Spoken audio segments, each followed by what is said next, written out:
name is Antione Payne, and I'm the pastor of Grace Beyond the Walls Church in East Baltimore. That's where I am now, but that's not where I've always been. I grew up in West Baltimore. My mom was a single parent. I had an older brother and two younger sisters. It was not a Christian home, but my mom, she raised us well. She was a dedicated mom. She loved us. When I was 12 years old, I woke up one morning with such an urge, a desire to go to church. With a friend, I went to church for the first time and I heard the gospel of Jesus Christ. I can't remember all that was said, but I do remember for the very first time hearing that Jesus loved me, that God so loved me that he gave his only begotten son. Tears started welling up in my eyes, and I went forth to pray to accept Jesus as my Lord and Savior.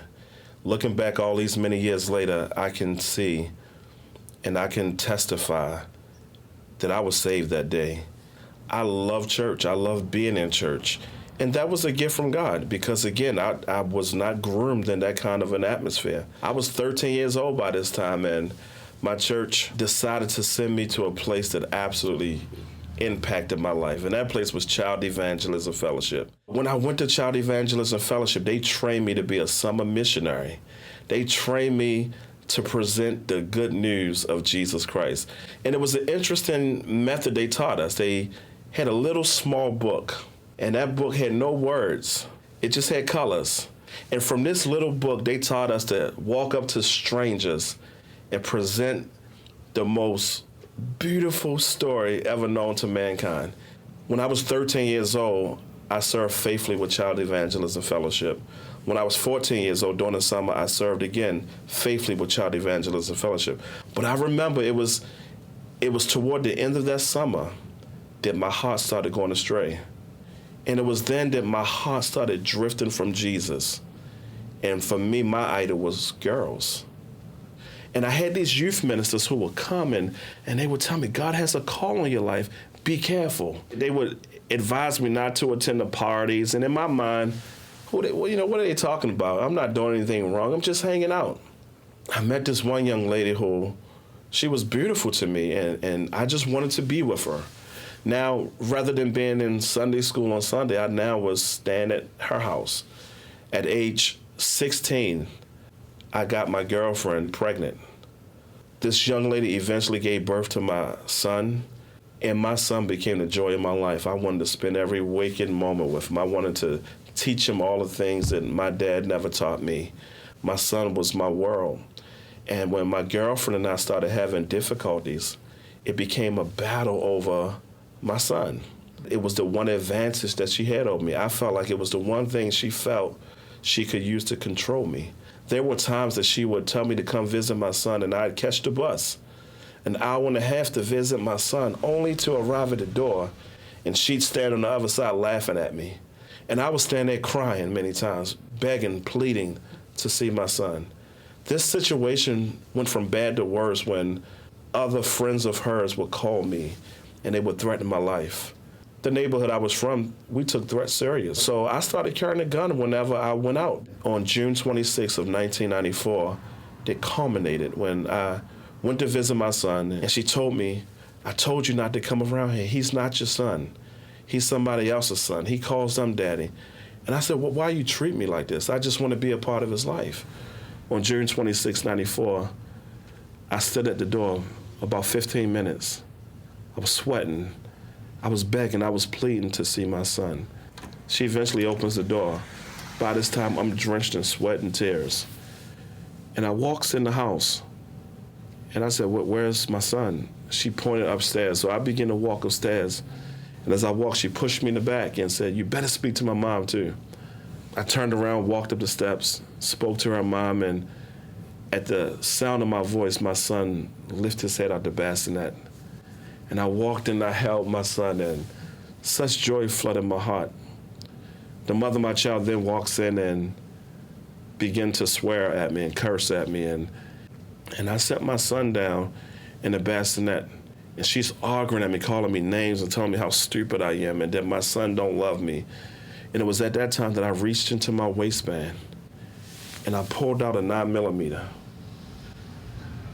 And I promise you, as I was standing there, I heard something real small of me saying, leave. Antoine, leave. But my body would not move. And as I stood there, I pulled the trigger. I pulled the trigger. I pulled the trigger. I pulled the trigger. I pulled the trigger. I pulled the trigger. And I kept pulling the trigger till nothing else came out. In the middle of all of that, her mom came out screaming and saying, "What's going on?" Trying to shield her daughter. I ran out of the home and ran to the car. The mother of my child running behind me. It wasn't until later that evening that I turned myself into the police. And I learned that I shot the mother of my child 9 times. And I shot her mother 4 times. Prior to this, I had graduated high school a year ahead of my class. I was on my way to the United States military. I had just enlisted, just swore in and took my physical, preparing to leave. My life was heading up. But I turned my back on Jesus and it came crashing down. It's my first time in 22 years being back here. This is where my son was born and where I spent the many of days and evenings enjoying this relationship with my girlfriend, and this is all where it came to an abrupt end.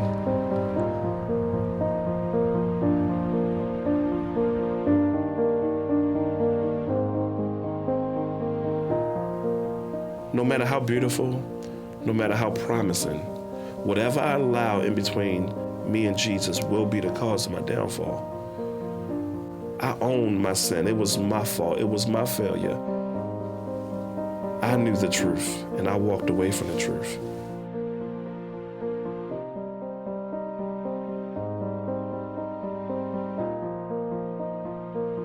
But 6 months into me being in jail, the reality of everything hit me. The weight of it buckled my knees, and I fell literally on my face in my prison cell. And I cried out to the God of my youth. I cried out to Jesus. And I begged him for mercy. I begged him for forgiveness. I begged him for understanding. And I cried, how did this happen? On that day, I was a monster. I was vicious. And I wanted to know, how did this happen? Right there in that prison cell, God heard me. He met me right there. And I felt his love. I felt his forgiveness. I felt his grace right there at the Baltimore City Detention Center.